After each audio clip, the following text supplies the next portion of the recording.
Hello my dear students, good morning. This is Shakir Ahmad Barbi. आप सबको स्वागत है आप सबका प्यारा सा चैनल के केमिस्ट्री पे। So this video is the fifth video on continuation of solution chapter and today I am going to complete the solution chapter.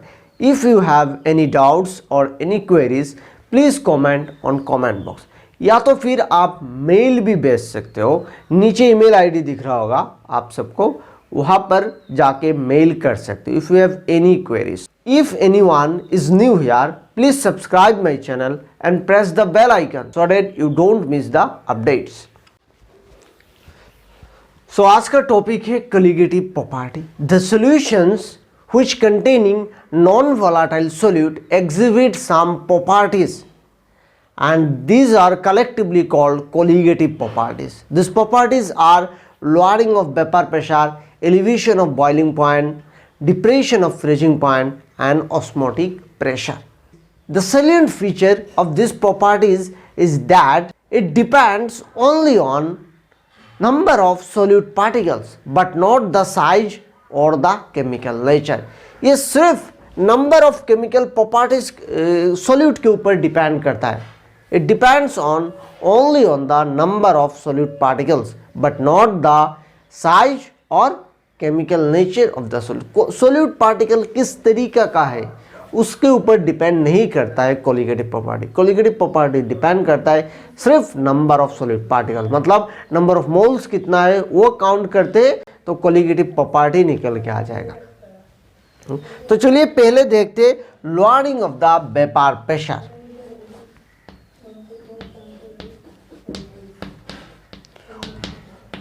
Lowering of the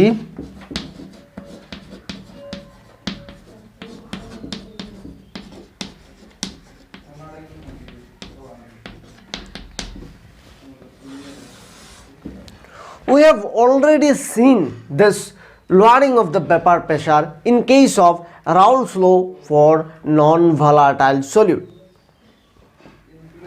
Lowering of vapor pressure is equal to P naught minus PS या फिर P naught 1 minus PS. This is the vapor pressure of the pure solvent. This one is vapor pressure of the solution. If I take water as a solvent, एक container में water लिया as a solvent और इसको evaporate किया, as a result यहाँ पर कुछ vapour pressure generate हुआ। फॉर यहाँ पर वेपर प्रेशर 760 mm जनरेट हुआ ड्यू टू दिस वाटर। फिर इस वाटर में कुछ सॉल्यूट पार्टिकल्स मिक्स किया, फॉर एग्जांपल यूरिया, कुछ यूरिया मिक्स किया वाटर के साथ। एज ए रिजल्ट यहां पर क्या होगा, इस वेपर प्रेशर डिक्रीज हो जाएगा क्योंकि ये यूरिया जो है यूरिया नॉन वोलाटाइल है, वो वेपराइज नहीं होगा। एज ए रिजल्ट इसका वेपर प्रेशर जो है डिक्रीज हो जाएगा। फॉर एग्जांपल 700 mm है, ठीक है, इसका वेपर प्रेशर 700 में, मतलब डिक्रीज होगा, इससे कम होगा।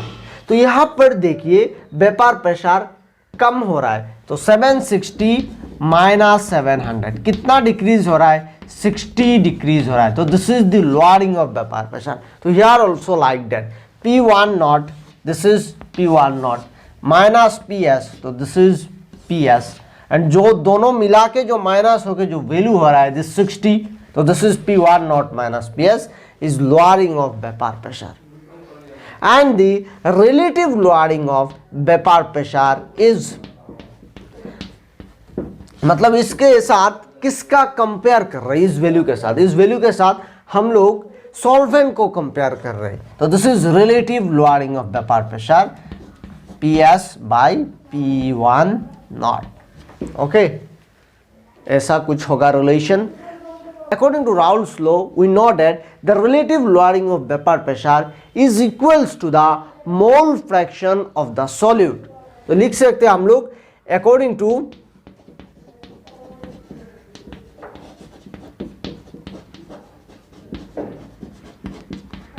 Raoult's law this relative lowering of vapour pressure मतलब P1 not minus PS divided by P1 not is equals to mole fraction of the solute.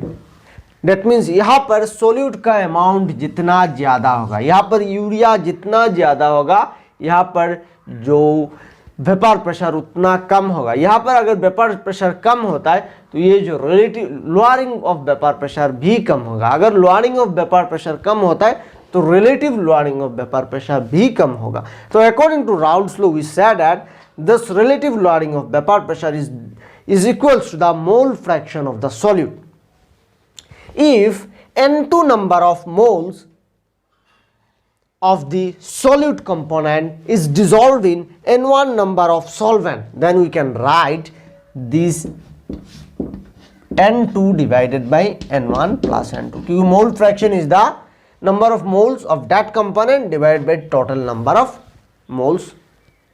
तो हम लोग लिख सकते हैं N2 divided by N1 plus N2। if W2 amount of solute is dissolved in, ऐसे लिख सकते if W2 amount of solute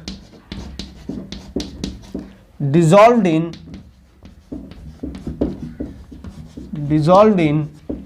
W1 amount of solvent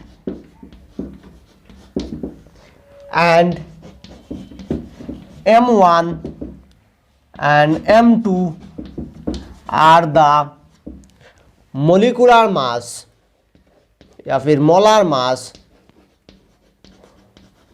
of solute and solvent, then we can write, हम लोग लिख सकते N2 is equals to W2 divided by M2 and N1 is equals to W1 divided by M1, ऐसे लिख सकते हैं। Then if we combine this two equation, then P1 naught minus PS divided by P1 naught is equals to W2 by M2 divided by W1 M1 plus W2 M2, ऐसा कुछ relation आएगा। ठीक है।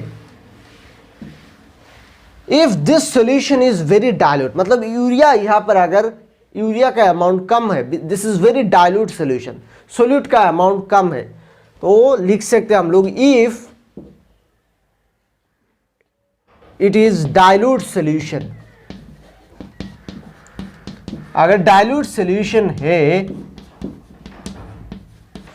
Then this N2 is neglected as compare to N1, क्योंकि अगर solute का amount कम है तो हम लोग यहां पर इसका वैल्यू इसके कंपेयर से नेग्लेक्ट कर सकते हैं। तो लिख सकते हैं if it is dilute solution then N1 much greater than N2, so we can neglect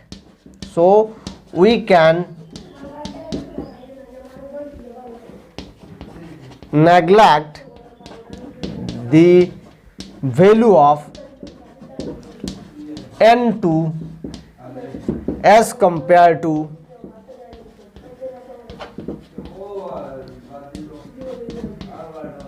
N1 के कंपेयर से हम लोग N2 को नेग्लेक्ट कर सकते हैं। फिर लिख सकते हैं P1 not minus PS by P1 not is equals to सिर्फ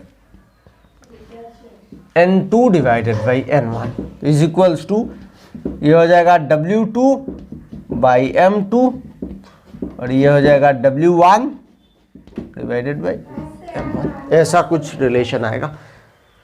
तो आप लोग देख सकते हो this relative lowering of vapour pressure is directly proportional to amount of the solute, मतलब जितना ज्यादा अमाउंट होगा सोल्यूट का उतना relative lowering of vapour pressure उतना ज्यादा होगा। ठीक है, तो this is the final relation, note down कर लीजिए। अभी नंबर 2 के तरफ जाते हैं।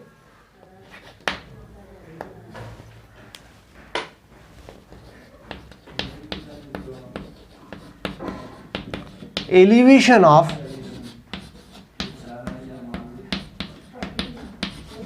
बॉइलिंग पॉइंट, मतलब बॉइलिंग पॉइंट क्या हो रहा है, एलिवेट हो रहा है, मतलब इंक्रीज हो रहा है एज यूजल।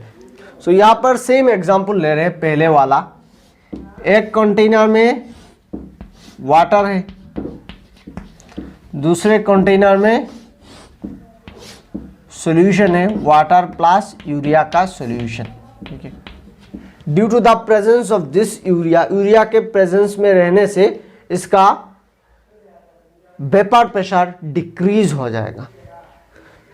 तो फॉर एग्जांपल यहां पर 700 है वेपर प्रेशर और यहां पर है 760 बार प्रेशर। सो अभी देखिए यहां पर 700 है, मतलब इसमें इजीली वेपोराइज्ड हो रहा है, यहां पर इजीली वेपोराइज हो रहा है, तो फॉर डेट हमें वेपर प्रेशर इतना मिल रहा है। यहाँ पर वेपोराइज जो हो रहा है वो डिफिकल्ट हो रहा है, वेपर फॉर्म नहीं हो रहे हैं, इसलिए यहाँ पर इसका वैल्यू जो है वेपर प्रेशर का वो वैल्यू कम हो रहा है। अगर मुझे इस यहाँ पर 760 mm बार चाहिए, दोनों का वेपर प्रेशर अगर बराबर करना है, इधर भी 760 मुझे इधर भी 760 चाहिए, तो मुझे क्या करना होगा, इसको हीट ज़्यादा करना पड़ेगा, इसको टेम्परेचर अप्लाई, ज़्यादा टेम्परेचर अप्लाई करना पड़ेगा, तो इसका जो है यूजुअल बॉइलिंग पॉइंट इंक्रीज हो जाएगा, क्योंकि due to the presence of urea, ये यूरिया रहने के कारण वेपर्स इजीली फॉर्म नहीं होगा। अगर मुझे यहाँ पर वेपर प्रेशर ज़्यादा चाहिए तो मुझे बॉयल ज़्यादा करना पड़ेगा। ठीक है, यहाँ पर अगर मुझे वेपर्स ज़्यादा चाहिए तो यहाँ पर बॉयल ज़्यादा करना पड़ेगा, मतलब बॉइलिंग पॉइंट इसका इंक्रीज हो जाएगा। Due to the presence of this urea boiling point increases.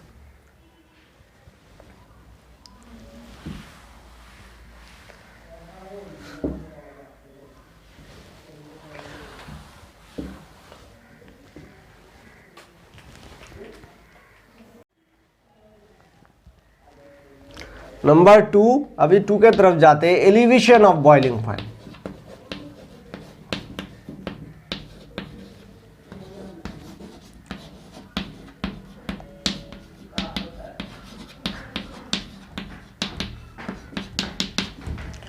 मतलब बॉइलिंग पॉइंट इंक्रीज हो रहा है, एलिवेट हो रहा है। तो इसको भी समझने के लिए मैं पहले वाला एग्जांपल ले रहा हूं, वाटर, एक कंटेनर में वाटर है, दूसरे कंटेनर में water as well as urea है। तो due to the presence of this urea, urea रहने के कारण ये जो सॉल्यूशन है, सॉल्यूशन में वेपर्स फॉर्म होने में डिफ़िकल्ट होगा और इसका वेपर प्रेशर डिक्रीज हो जाएगा। अगर इसका वेपर प्रेशर इसका बराबर करना है तो यहाँ पर क्या करना होगा, मुझे ज़्यादा हीट करना होगा, ज़्यादा टेम्परेचर अप्लाई करना होगा। तो due to the presence of the solute particle रहने के कारण इसका जो बॉइलिंग पॉइंट है वो इंक्रीज हो जाएगा। यहाँ पर ज़्यादा टेम्परेचर चाहिए अगर वेपर्स प्रोड्यूस करना है। सो फॉर डेट हम लोग कह सकते हैं सॉलिड पार्टिकल रहने के कारण जो बॉइलिंग पॉइंट होता है वो एलिवेट हो जाता है, वो इंक्रीज हो जाता है। तो graph will be like that.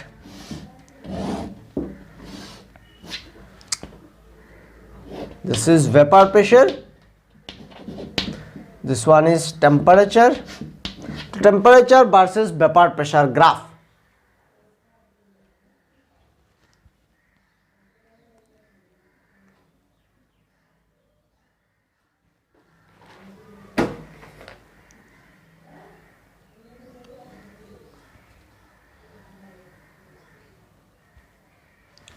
Solvent का अगर बॉइलिंग पॉइंट यहाँ होता है, दिस इज, ये अगर सॉल्वेंट का बॉइलिंग पॉइंट है TV0, ये अगर सॉल्वेंट का बॉइलिंग पॉइंट है तो ये वाला होगा सॉल्यूशन का बॉइलिंग पॉइंट TS। ठीक है, this is the boiling point of solution. ये अगर सॉल्वेंट का बॉइलिंग पॉइंट होता है TV0, तो this will be the boiling point of solution, और दोनों का डिफरेंस होगा elevation of the boiling point, delta TV, मतलब कितना एलिवेट हुआ। देखिए सॉल्वेंट यहां पर था और सॉल्यूशन का बॉइलिंग पॉइंट इंक्रीज हो गया, तो इतना अमाउंट क्या हुआ, एलिवेट हुआ, चेंज हुआ। तो हम लोग कह सकते हैं this is the elevation of boiling point. So here you see that this TV0 is the boiling point of the pure solvent. TV0 is the boiling point of pure solvent.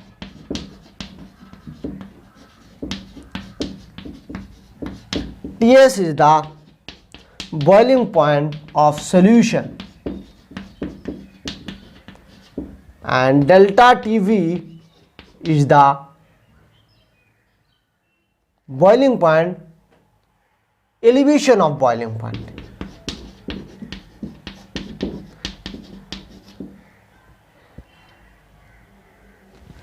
Elevation of boiling point.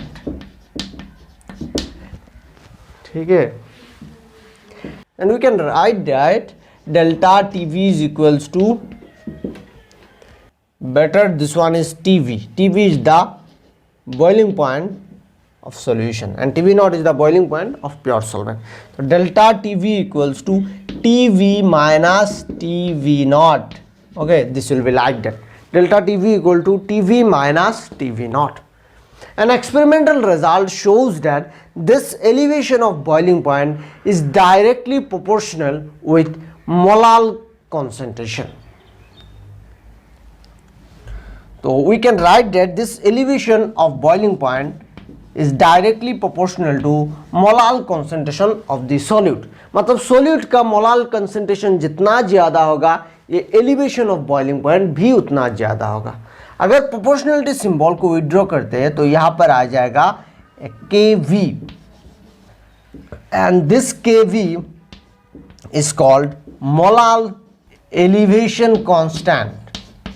Molar elevation constant. This Kv is called molar elevation constant or boiling point elevation constant or boiling point elevation constant. This Kv is called molar elevation constant or boiling point elevation constant.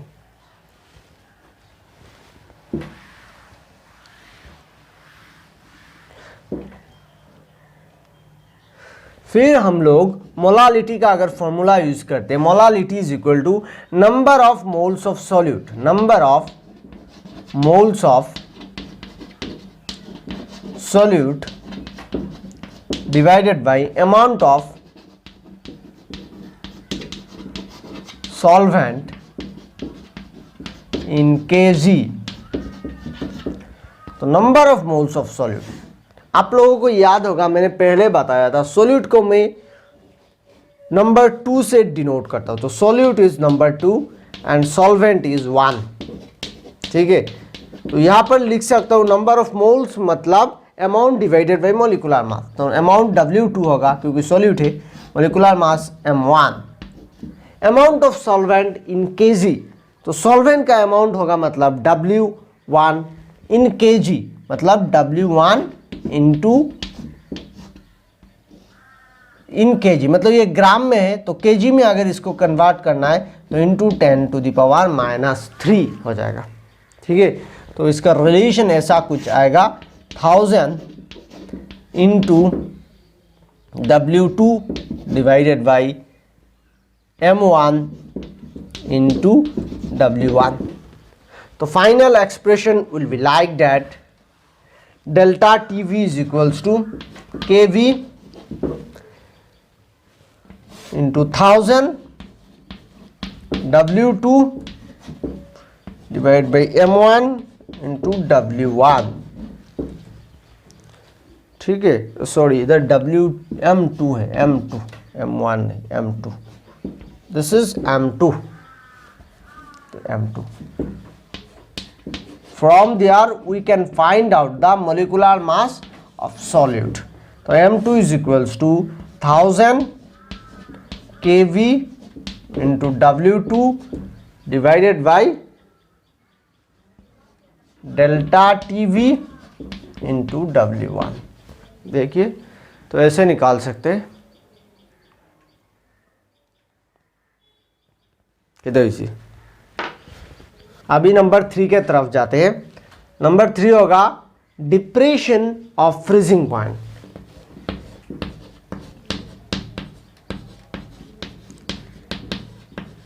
Depression of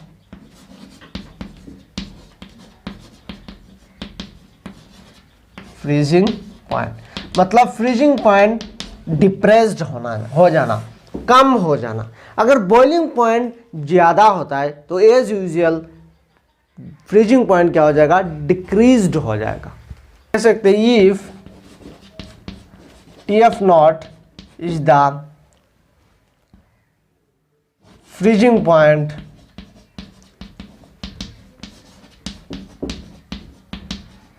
of pure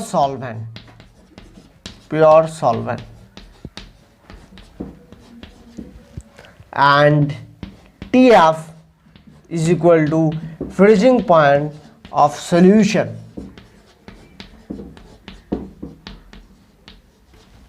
then delta TF is equals to TF naught minus TF.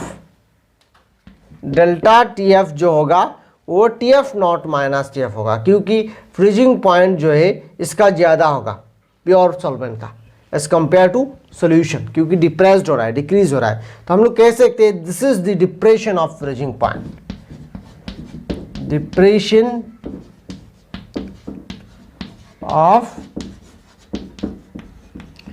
Freezing point. So here also experiment result shows that this depression of freezing point is directly proportional to molar concentration of the solute. So if we draw the proportionality symbol, then here one constant came. This is Kf. So Kf and Kf is called molar depression constant. Kf is called molar depression constant. So अगर यहाँ पर m का value put करते तो हो जाएगा is equals to Kf 1000 into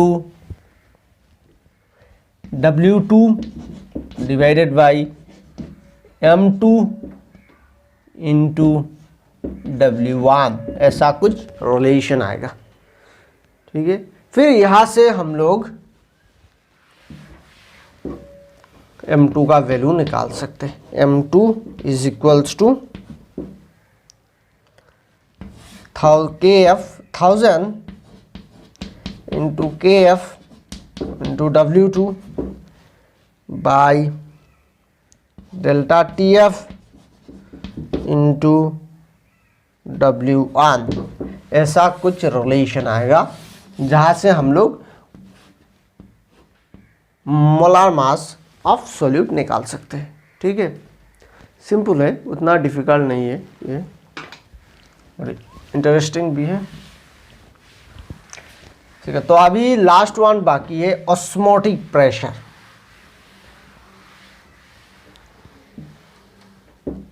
तो अभी number 4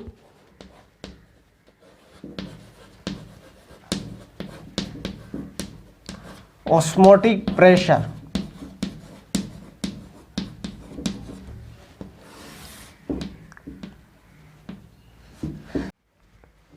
next number 4 osmotic pressure. Now what is osmotic pressure? The pressure required to stop the osmosis. Osmosis को रुकवाने के लिए जो प्रेशर अप्लाई किया जाएगा उसी को हम लोग osmotic pressure कह सकते हैं. Now what is osmosis? Osmosis is a process where flow of solvent takes place through a semi-permeable membrane from dilute solutions to a concentrated solutions or from a pure solvent to a solution. मतलब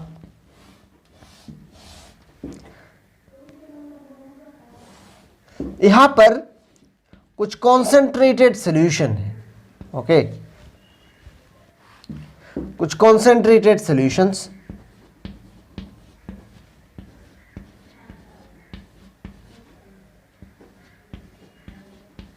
and here solvent, pure solvent, and here concentrated solution. Concentrated solution means solute particle is also there, okay.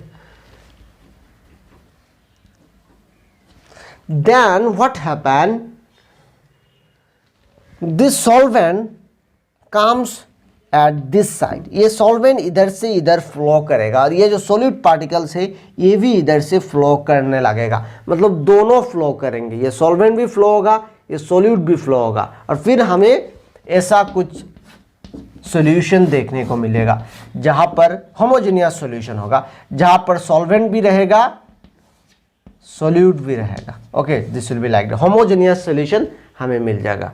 But if we apply, and this process is called diffusion, this process is called diffusion, मतलब flow of solvent takes place from either side, दोनों तरफ से solvent flow हो सकता है, तो this is diffusion. But if we apply one semi permeable membrane, यहाँ पर अगर एक सेमी पार्मिएबल मेम्ब्रेन है, semi permeable membrane is that membrane which is allow only for solvent, मतलब सिर्फ सॉल्वेंट पार्टिकल ही वो अलाउ करेगा, सोल्यूट पार्टिकल को अलाउ नहीं करेगा. तो अभी जो ये सोल्यूट अभी पास हो रहा था, अभी ये पास नहीं हो पाएगा बिकॉज ये सेमी पार्मेबल मेम्ब्रेन है, तो ये इधर ही रुक जाएगा. तो यहाँ से सिर्फ solvent he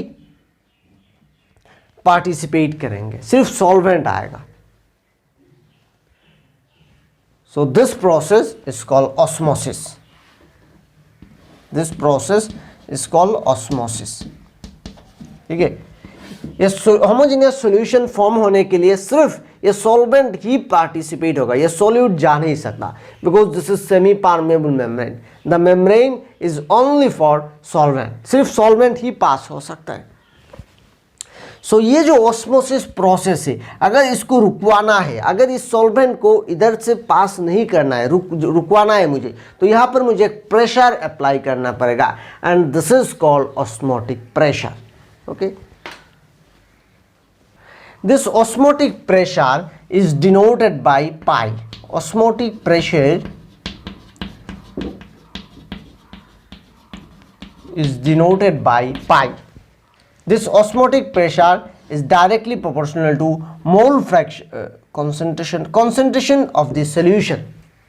Okay, and also this osmotic pressure is directly proportional to temperature. If we combine both the equation, then we can get pi is proportional to C into T. If we withdraw this proportionality symbol, then here one constant came and this is R, and R is a gas constant, CRT. So this is pi equal to CRT. तो हम लोग C को लिख सकते, C is equals to number of moles of solute divided by volume of solution in liter, मतलब N2 divided by V in liter. Okay,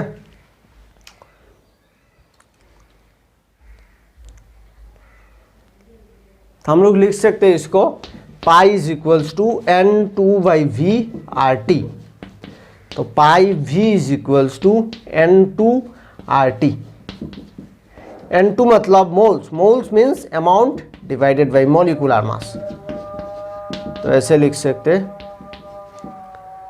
फिर आपका यहाँ से मोलिकुलर मास निकाल सकते हैं, तो m2 हो जाएगा, m2 is equals to W2RT by pi v। तो अगर सोल्यूट का मोलिकुलर मास निकालना है तो ये फॉर्मूला याद रखेंगे। तो आपको फॉर्मूला याद रखना पड़ेगा फॉर न्यूमेरिकल पर्पस। 4 फॉर्मूला है यहाँ पर। एक है लोअरिंग ऑफ वेपर प्रेशर, मैं फिर से याद दिला देता हूँ कौन सा फॉर्मूला था। फर्स्ट था लोअरिंग ऑफ वेपर प्रेशर, जिसका फॉर्मूला है P1 not minus P1 PS divided by P1 not equals to N2 by N1 plus N2, ठीक है। And for dilute solution this will cancel out N2, so N2 divided by N1। So directly मैं लिख रहा हूँ N2 divided by N1। Number 2, elevation of boiling point. तो elevation of boiling point का formula था delta TV is equals to KV into M। M है molality, तो molality को चेंज कर सकते हैं आप, तो KV इंटू 1000। ये मोलालिटी किसका है? सोल्यूट का है। तो सोल्यूट मतलब नंबर ऑफ मोल्स मतलब W2 होगा, ऊपर नीचे होगा M2 इंटू W1, ऐसा कुछ फॉर्मूला होगा, ठीक है। बहुत आसान है। फिर 3, depression of freezing point delta TF का फॉर्मूला था KF इंटू M, बाकी तो इजी है, KF into 1000 W2 M2 W1। आप सोच रहे होंगे ये मैंने कैसे लिख दिया इतना फटाफट। देखिए, ये number of moles of solute है, सोल्यूट का नंबर ऑफ मोल्स है। सोल्यूट अगर M लिखता हूं तो M equal to number of moles solute मतलब N2 divided by amount of solvent in kg मतलब W2 इन kg मतलब 10⁻⁻3।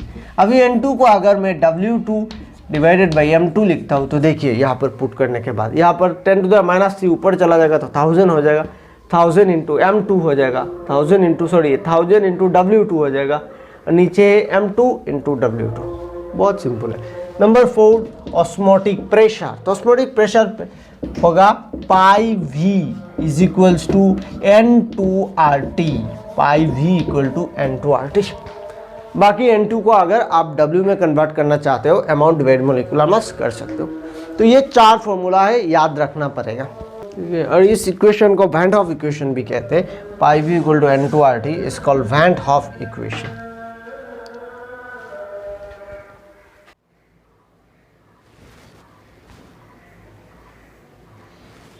तो चलिए अभी 1-2 न्यूमेरिकल देखते हैं। तो फर्स्ट न्यूमेरिकल प्रॉब्लम है, vapour pressure of water at 293 kelvin is 17.51 mm। It means given है वेपर प्रेशर ऑफ वाटर मतलब pure vapour pressure of solvent is equal to 17.51 mm। Lowering of vapour pressure of a sugar solution is मतलब P1 not minus PS is equals to 0.0614 mm। Lowering of vapour pressure. Calculate the relative lowering of vapour pressure. निकालना है P1 not minus PS by P1 not is equals to number 1। तो number 1 ये निकालते हैं। तो ये बहुत easy है। P1 not minus PS given है, तो relative lowering of vapour pressure, relative lowering of vapour pressure is equals to P1 not minus PS by P1 not is equals to P1 not minus PS है 0.0614 divided by 17.51। तो calculation करने के बाद value आएगा 0.00351, 0.00351। So this is relative lowering of vapor pressure. So second question देखते हैं। ये first relative lowering of vapour pressure. Second है vapour pressure of the solution, मतलब नंबर 2 पे निकालना है PS, vapour pressure of the solution. तो ये भी इजी है क्योंकि relative lowering of vapour pressure हमें पता है P1 not minus PS is equals to 0.0614। P1 not है 17.51, तो 17.51 minus PS is equal to 0.0614। तो PS is equals to 17.51 plus 0.0614। तो ऐड करने के बाद आंसर आ जाएगा, आंसर होगा 17.4460, 17.51 माइनस, सॉरी प्लस नहीं होगा माइनस होगा, तो 17.4460। ठीक है, तो this is PS in mm। Next है, आप लोग कैलकुलेशन करके एक बार देख लीजिए ये वाला। ठीक है, तो नेक्स्ट नंबर 3 निकलना है मोल fraction of water. Mole fraction of water मतलब नंबर 3 काई of 1, mole fraction of water. Mole fraction of water का मीनिंग है number of moles of water divided by total number of moles. Yeah, actually according to Raoult's law, relative lowering of vapor pressure is equals to mole fraction of the solute। ठीक है, तो इसका value already हमें पता है P1 not, तो हम लोग लिख सकते हैं chi2 इज इक्वल्स टू इसका वैल्यू था रिलेटिव लॉरिंग ऑफ 0.00351, तो 0.00351 मतलब मोल फ्रैक्शन ऑफ सोल्यूट है 0.00351। अगर मोल फ्रैक्शन ऑफ सोल्यूट 0.0351 है तो मोल फ्रैक्शन ऑफ सॉल्वेंट होगा 1 माइनस ऑफ 0.00351। तो इसका आंसर होगा 0.99649। देखिए बहुत ही आसान है। तो हो गया, तो अभी नेक्स्ट प्रॉब्लम के तरफ जाते हैं। नेक्स्ट प्रॉब्लम है the vapour pressure of A 5% aqueous solution of a non-volatile organic substance at 373 Kelvin is 745। Calculate the molar mass of the solute। ठीक है, तो गिवन क्या है वो पहले लिख देते हैं। Given 5% aqueous solution, 5% aqueous solution का मीनिंग है 5 gram of solute present in 100 gram of solution. तो हम लोग लिख सकते हैं अमाउंट ऑफ सोल्यूट। तो मैंने पहले भी बोला था सोल्यूट को मैं ऑलवेज 2 से आइडेंटिफाई करता हूँ, 2 से डिनोट करता हूँ। तो W2 is equal to 5 gram, amount of solution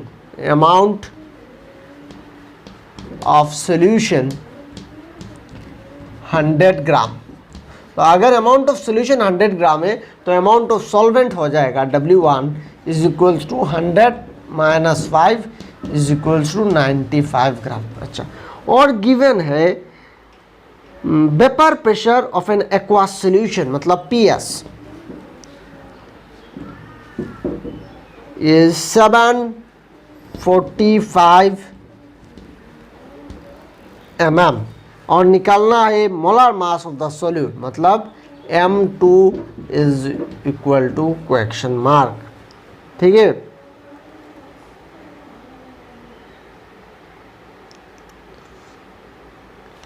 so हमें निकालना है M2। तो हम लोग यहाँ पर यूज कर सकते हैं relative lowering of vapour pressure का formula. So here we assuming the solution is dilute, here we assuming the solution is dilute. ठीक है, 5% सोल्यूशन है, तो अप टू 5% सोल्यूशन आप लोग इसे डाइल्यूट सोल्यूशन कंसीडर कर सकते हो, लेकिन बियॉन्ड 5% इसे डाइल्यूट सोल्यूशन कंसीडर मत करना। तो अप टू 5% सोल्यूशन, इसका फॉर्मूला है P1 not minus PS divided by P1 not is equals to N2 by N1। N2 by N1 मतलब W2 M2 फिर W1 M1, ठीक है। तो यहाँ पर P1 नॉट क्या है? P1 नॉट है partial pressure of pure solvent. यहाँ पर सॉल्वेंट कौन सा है? एक्वास सॉल्यूशन, मतलब वाटर है सॉल्वेंट। वाटर का प्योर प्रेशर जो है वो है 760। P1 not is equal to 760 mm। तो यहाँ पर मैं पुट कर देता हूँ 760 माइनस PS का वैल्यू है 745 divide by 760 is equals to W2 amount of solute given है 5 ग्राम, M1 is amount of solvent. Solvent यहाँ पर वाटर है, तो अमाउंट होगा, मोलिकुलर मास होगा 18 ग्राम पर मोल, ठीक है। M1 मतलब मोलिकुलर मास ऑफ सॉल्वेंट, तो मोलिकुलर मास ऑफ सॉल्वेंट है 18, M2 निकालना है, एंड W1 मतलब अमाउंट ऑफ सॉल्वेंट है 95। फिर implies M2 is equals to 5 18 760 into 15 95, तो इसका वैल्यू होगा 5 18 48।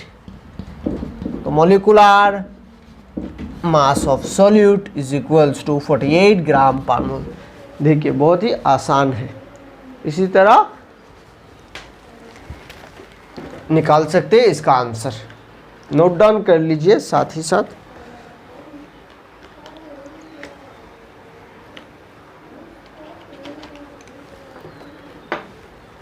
तो अभी नेक्स्ट न्यूमेरिकल की तरफ जाते हैं।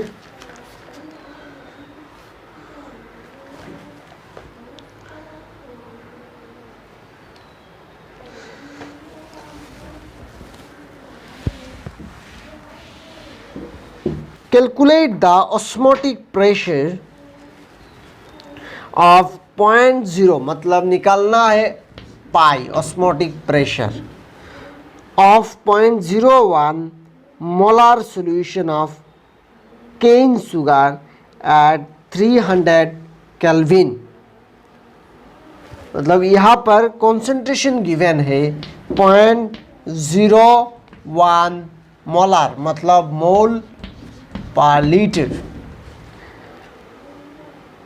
और गिवन है टेम्परेचर गिवन है 300 केल्विन। आर है गैस कांस्टेंट, तो गैस कांस्टेंट का वैल्यू फिक्स्ड है 0.0821 लीटर एटमॉस्फेयर। इधर गिवन है पर डिग्री पर मोल, पर डिग्री मतलब केल्विन होने से केल्विन होगा, सेंटीग्रेड होने से सेंटीग्रेड, तो 0.81 लीटर एटमॉस्फेयर पर केल्विन पर मोल या पर डिग्री। तो फिर फॉर्मूला पुट कर देंगे, फॉर्मूला यूज करेंगे पाई इक्वल टू CRT। तो C मतलब कॉन्सेंट्रेशन है 0.01 मोल पर लीटर। सेकंड है R का वैल्यू है 0.0821 लीटर एटमॉस्फेयर पर केल्विन पर मोल। फिर है टेम्परेचर 300 केल्विन। तो देखिए पर मोल कैंसल आउट, पर litre cancel out, kelvin cancel out, रह गया एटमॉस्फेयर। तो कैलकुलेशन करने के बाद वैल्यू आ जाएगा 0.2463 ATM, ठीक है। तो आसान है ये वाला। नेक्स्ट क्वेश्चन देखते हैं, नोट डाउन कर लीजिए साथ ही साथ। नेक्स्ट है calculate the osmotic pressure at 273 kelvin, मतलब निकालना है ऑस्मोटिक प्रेशर, गिवन है temperature 273 kelvin. Of A 5% solution of urea, मतलब यूरिया का सोल्यूशन है 5%, तो यहाँ पर लिख सकते हैं W2 इज इक्वल्स टू 5 ग्राम जो यूरिया का है, और यूरिया का मोलिकुलर मास होगा M2 is equals to 60 gram per मोल, और गिवन है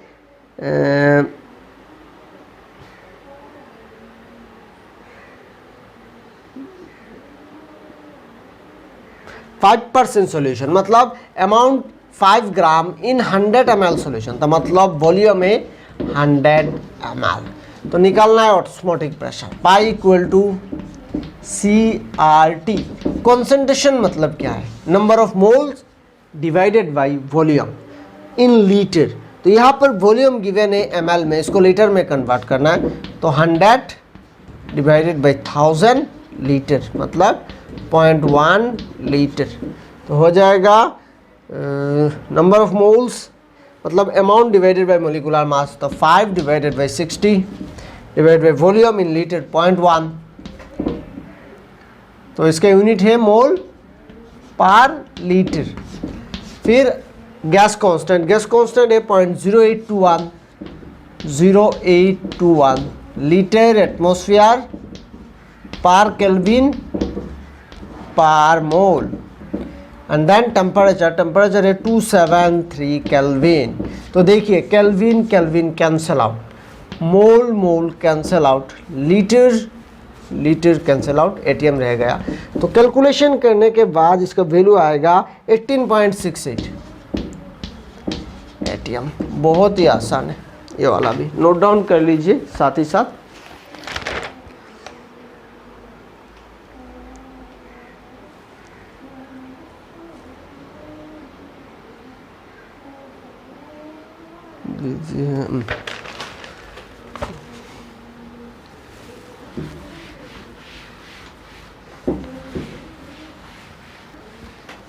सो अभी चलिए और एक न्यूमेरिकल देखते हैं।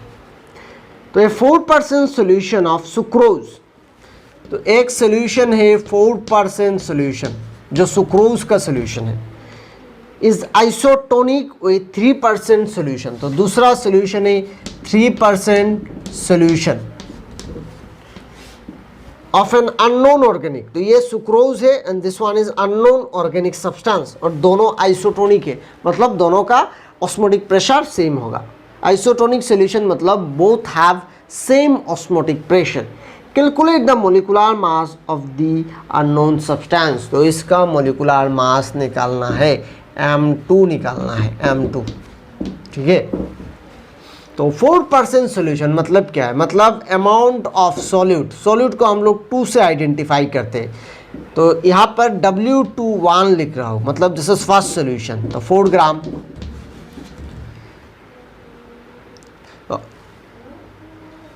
इन 100 ml ऑफ सोल्यूशन, मतलब वॉल्यूम ऑफ 1 होगा 100 ml। ml को अगर लीटर में कन्वर्ट करते हैं तो डिवाइडेड बाई 1000 होगा, सो 0.1 लीटर हो जाएगा।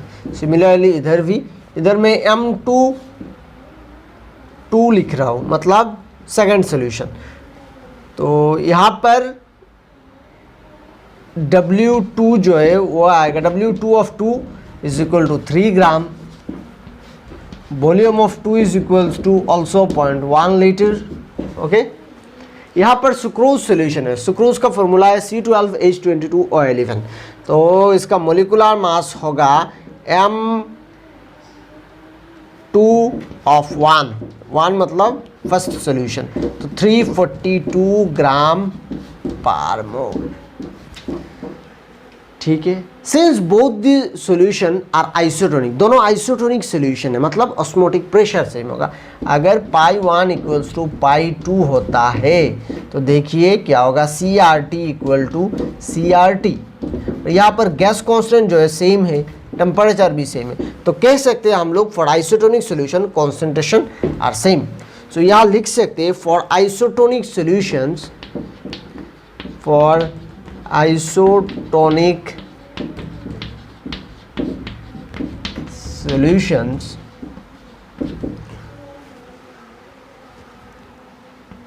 both the solution have though the solution have same concentration. Okay, so हम लोग लिख सकते हैं C1 is equals to C2. Concentration मतलब क्या है? Number of moles divided by volume. तो यहाँ पर होगा number of moles. Number of moles मतलब amount divided by molecular mass. तो अमाउंट है 4 ग्राम, मोलिकुलर मास है 342, वॉल्यूम है 0.1 लीटर. C2 होगा 3 divided by M2 of 2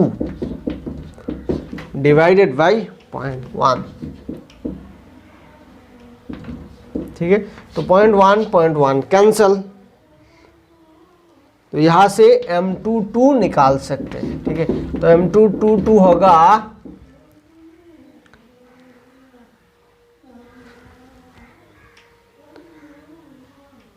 3 into 342 divided by 4. तो इसका वैल्यू आएगा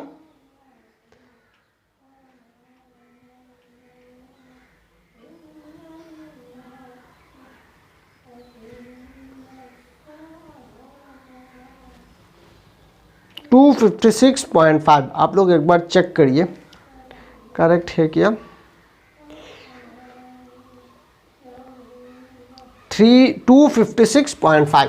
तो इसका होगा 256.5 ग्राम पर मोल. ये आंसर है. नोट डाउन कर लीजिए.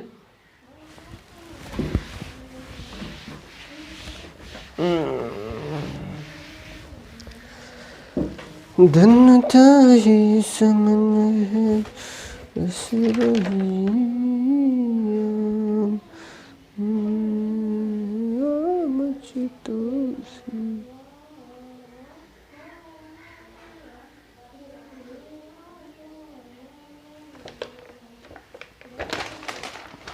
नेक्स्ट है calculate the molal elevation constant.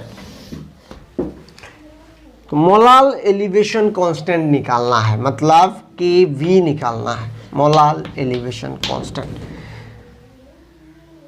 Of water. It being given that 0.1 molal aqua solution. तो इसका मोलालिटी गिवन है 0.1 molal aqua solution boiled at 100.052 degree centigrade. मतलब TV ऑफ सॉल्यूशन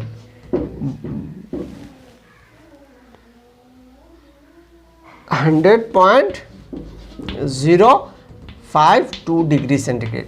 तो यहाँ पर सॉल्यूशन जो है वो एक्वा सॉल्यूशन है, मतलब वाटर है. तो वाटर का बॉइलिंग पॉइंट, प्योर वाटर का बॉइलिंग पॉइंट है 100 डिग्री सेंटीग्रेड. तो हम लोग लिख सकते हैं delta TV is equals to Kv into M. Delta TV मतलब TV माइनस TV नॉट. तो इसका डिफरेंस है 0.52 केल्विन. ठीक है, 0.52 केल्विन. Kv निकालना है, m है 0.1.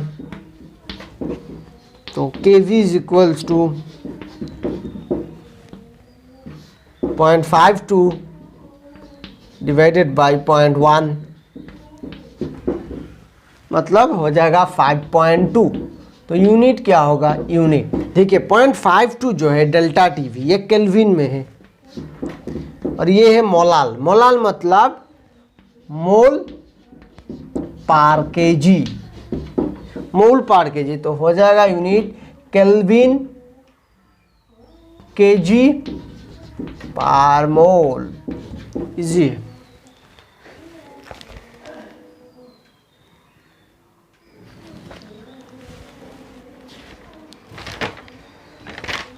नेक्स्ट और एक एग्जाम्पल देखते हैं.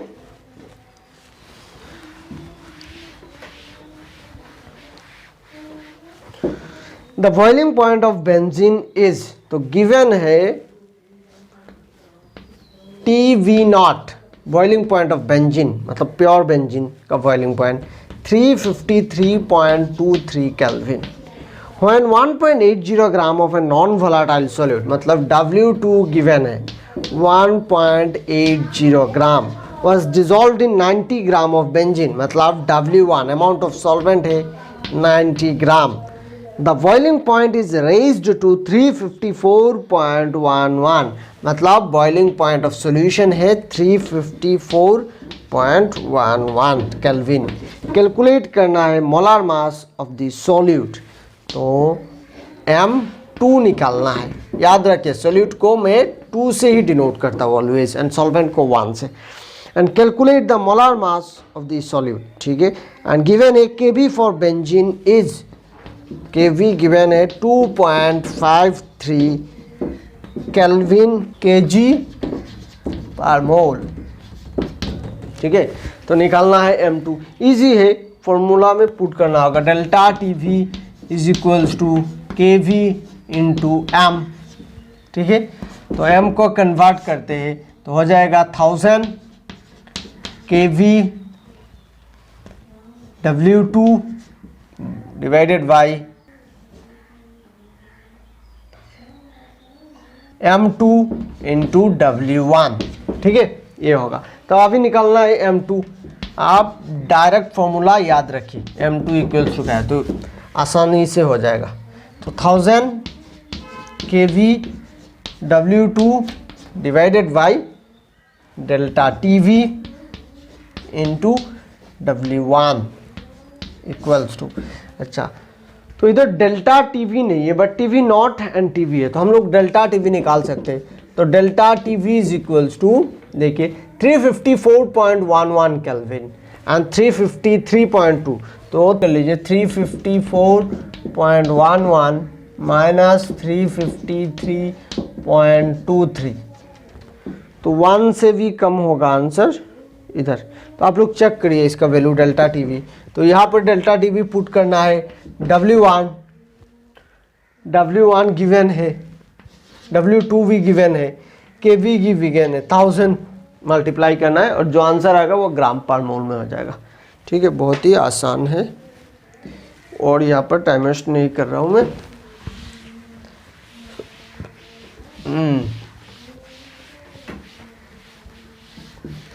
फिर दूसरा न्यूमेरिकल देखते हैं.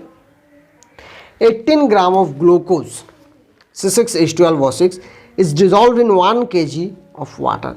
That means amount of solute is equal to 18 ग्राम. यहाँ पर solute है ग्लूकोज, तो ग्लूकोज का मोलिकुलर मास होगा 180 ग्राम पर मोल.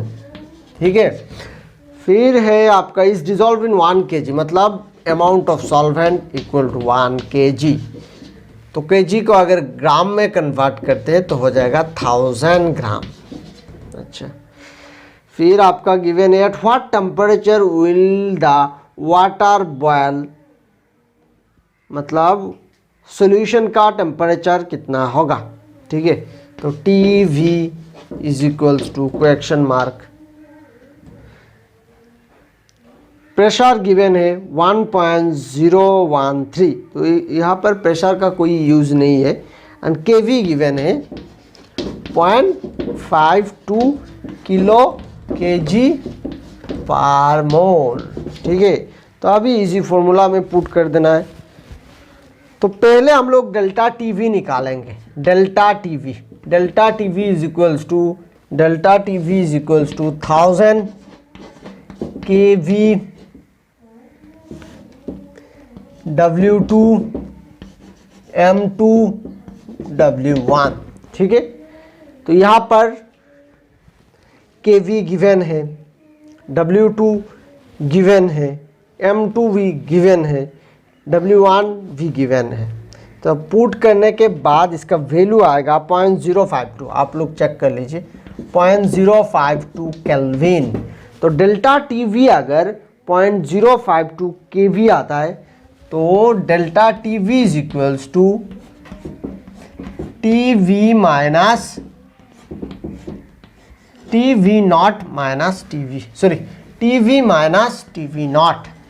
ठीक है, क्योंकि सॉल्यूशन का बॉइलिंग पॉइंट ज़्यादा होगा, तो TV minus TV not. TV का वैल्यू निकालना है, मतलब T V is equals to delta T V plus T V not. तो डेल्टा टी वी मिला है 0.052, टी वी है, टी वी नॉट है। तो यहाँ पर सॉल्यूशन है आपका वाटर सॉल्यूशन। वाटर सॉल्यूशन मतलब वाटर का बॉइलिंग पॉइंट है 100 डिग्री सेंटीग्रेड, ठीक है। तो यहाँ पर केल्विन में लिखना है तो हो जाएगा 373 केल्विन। तो दोनों को तो यहाँ पर लिख देना, सिंस बॉइलिंग पॉइंट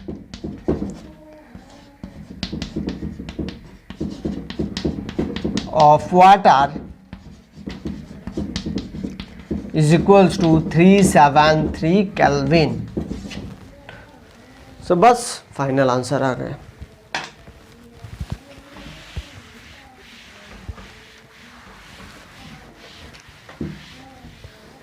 अभी और एक न्यूमेरिकल देखते हैं।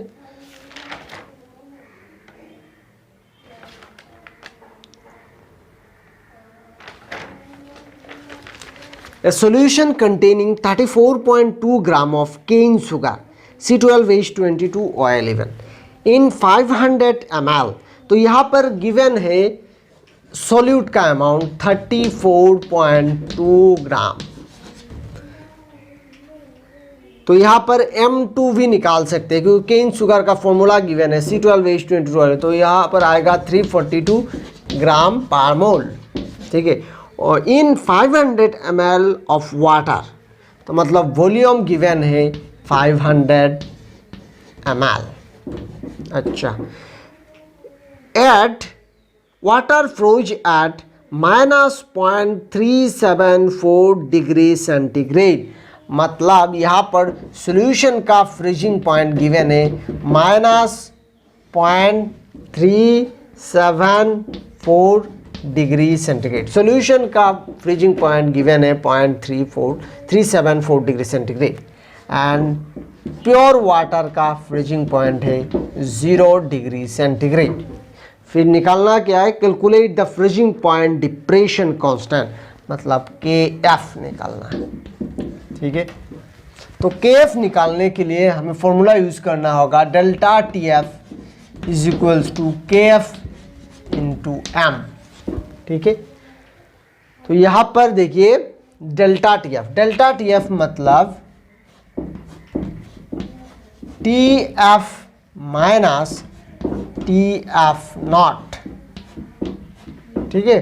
Sorry, TF not minus TF, क्योंकि प्योर जो होगा सब्सटेंस उसका फ्रीजिंग पॉइंट ज़्यादा होगा एज कंपेयर टू सोल्यूशन। तो यहाँ पर TF not minus TF into KF into M मतलब मोलालिटी। तो मोलालिटी को डायरेक्ट लिख सकता हूँ 1000 into W2 by M2 W1, ठीक है। तो यहाँ पर TF -0.37 डिग्री सेंटीग्रेड। तो 0 डिग्री से माइनस करना है -0.37 डिग्री, तो हो जाएगा 0.374। इसको केल्विन में कन्वर्ट कर रहा हूँ, ठीक है, क्योंकि ये अगर केल्विन में कन्वर्ट होता है तो माइनस होने के बाद वैल्यू सेम आएगा 374। तो 0.374 kelvin is equals to KF into 1000 W2 given है 34.2, M2 है 342। अमाउंट, तो अमाउंट जो होगा, अमाउंट है ऑफ सॉल्वेंट का अमाउंट। तो सॉल्वेंट का अमाउंट गिवन नहीं है बट सॉल्वेंट का वॉल्यूम गिवन है। अगर वॉल्यूम को अमाउंट में कन्वर्ट करते हैं फॉर वाटर के लिए, वाटर का डेंसिटी है ऑलमोस्ट 1 ग्राम पर ml। तो यहाँ पर हम लोग लिख सकते हैं amount of water, amount of water W1 is equals to 500 gram since density is equals to 1 ग्राम पर ml, ठीक है। तो यहाँ से ग्राम को केजी में कन्वर्ट करना होगा, क्योंकि ये मोलाल सॉल्यूशन है, पार केजी। तो पार केजी में कन्वर्ट करने के लिए डिवाइड करना होगा 1000 से। तो लिख सकता हूँ 500 डिवाइडेड बाई 1000 केजी। तो यहाँ पर हो जाएगा 0.5 केजी। तो यहाँ पर पुट कर दूंगा 0.5 केजी। तो फिर केएफ का वैल्यू निकल के आ जाएगा। मल्टीप्लाई करिए, मल्टीप्लाई करने के बाद केएफ का वैल्यू निकल के आ जाएगा 34.2। तो इसका वैल्यू है 1.87 और यूनिट होगा किलो केजी पर मोल। सो ये यूनिट पूरा कंप्लीट हो गया। अगर कोई भी डाउट्स हो तो आप लोग कमेंट करिए, ठीक है। So thank you.